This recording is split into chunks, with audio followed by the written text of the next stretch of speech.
I just want to talk about, making our way here in Chattanooga and highlight some of the things that we are doing to empower community members to do the hard work of getting involved in terms of empowering diversity, inclusion, and equity in our city.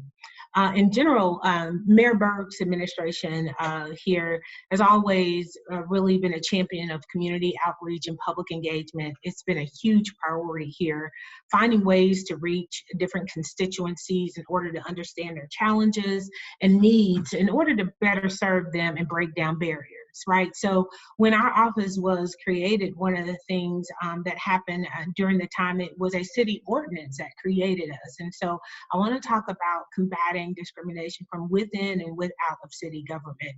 So in November 2005, we were created, and our audience for what we do is really, like I said, within city government and outside of city government, let me say that. And so we were created to seek and to encourage understanding and goodwill, to promote justice, and to work towards eliminating discriminatory practices between and among the citizens of Chattanooga. I thought I just heard a tree crack, so excuse me, we got a storm going on. So the purpose of the reason why we do what we do is to encourage this understanding and this goodwill, right, and to eliminate these discriminatory practices among our citizens. And so we endeavor to do this by we created what was called our Office of Multicultural Affairs Advisory Board.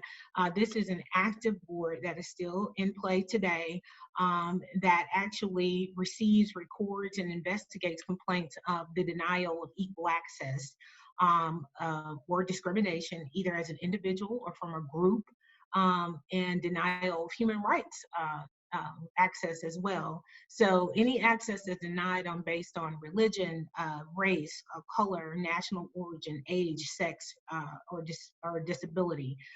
Through our office, we also facilitate two councils that do work in the community. And this is all about empowering those around you, right, to do the work. We facilitate the Mayor's Council on Livability and Aging for our seniors. And we also facilitate the Mayor's Council on Disability, which also work to gain access to those who are in the disabled community. And so one of the other things that we do, we act as a public forum to promote mutual understanding and respect for the purpose of eliminating discriminatory practices. So we actually hear these complaints from groups or individuals, and that may lead to intergroup conflict.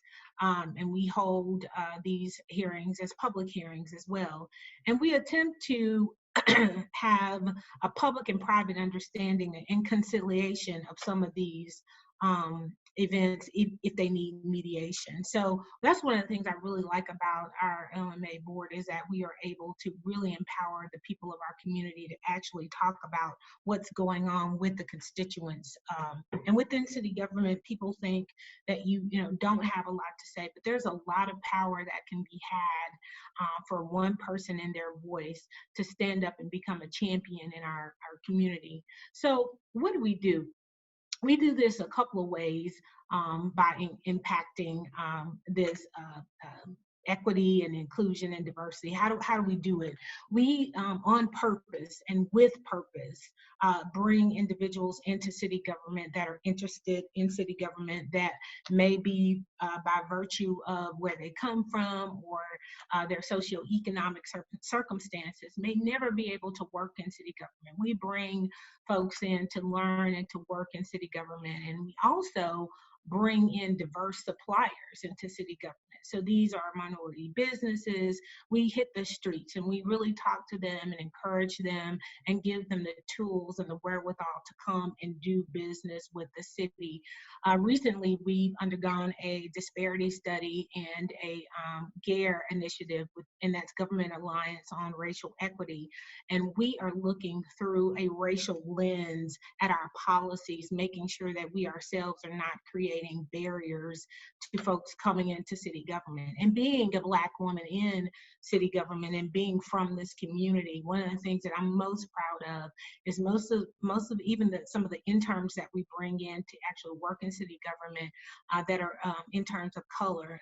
It may be that they could even be older individuals that are maybe looking to do to have an impact in city government, that we can get them hired on and working into city government and learning and affecting change while they're there. So I'm really excited about that.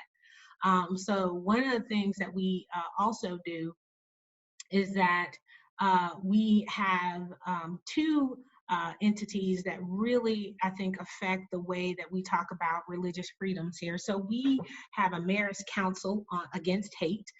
The mission of this council is to understand the factors leading to the spread and violent extremism and intolerance in Chattanooga, and to advise the public and private sectors on policies and strategies that will create more civil, safe, and welcoming community for all people. And the vision of this Mayor's Council Against Hate is for the greater Chattanooga area to be known as the most civil, safe, and welcoming community in the country that honors freedom, expression, and protects marginalized communities, and in regards to their diversity of faith and ethnicities. Lastly, we also have our, and I love this, but it's our Faith Leaders Council. We have a breakfast with them. These are multi-generational, interdenominational folks that we bring right up to the halls of city government, and we talk to them about what's going on in the city. Mayor Burke, again, is a great proponent of working with individuals in the city.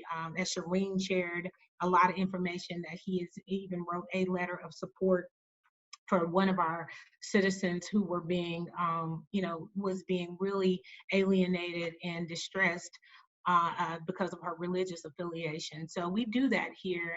We bring folks to the table, right, to have a voice, to work. And what I'm excited about is that we have that activism here. We have a place where people can, make their way and to learn about discrimination. Not only here, we also serve with our sister cities. So we have 11 sister cities around the world. Actually, I was in China right before the COVID outbreak, and we missed I think we missed it about 2 weeks on the way back. We were in Wuxi, and the epicenter was in Wuhan. So we were able to come back, still, talk to our sister city folks there, and just really want to understand that relationship and how it is. So thank you for allowing me to be here. I think they're allowing me to be here. And we'll do anything in Chattanooga that we can to make sure that we do the good work and stay in good trouble.